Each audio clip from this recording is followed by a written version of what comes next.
Managing part variations in SOLIDWORKS can quickly become a challenge, especially when designs need to account for changes in dimensions, features, or configurations. Sure, you can create each configuration manually and switch between them using the Feature Manager tree or the Property Manager, but when you're handling many variations, this process can become time-consuming and error-prone.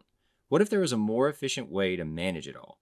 In this 2-minute tech tip, let's look at how configuration tables can streamline this process. Configuration tables offer a built-in spreadsheet-style interface that lets you control multiple configurations from a single place.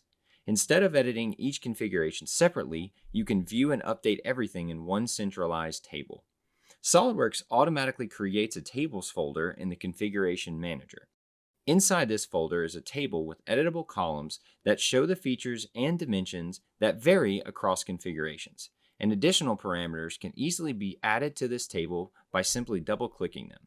From here, you can modify values, suppress features, rename configurations, and even create entirely new ones, all directly from the table.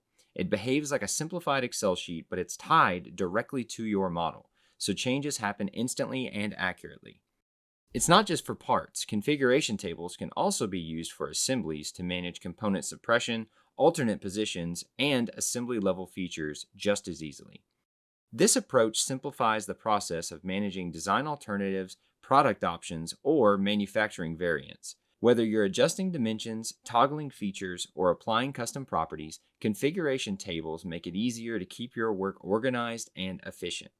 If you'd like to dive deeper into how configurations work and how to master this workflow, be sure to check out Section 12 of our SOLIDWORKS Essentials for Part Design course, where you'll find several lessons on creating and modifying configurations, along with an additional step-by-step tutorial on using configuration tables.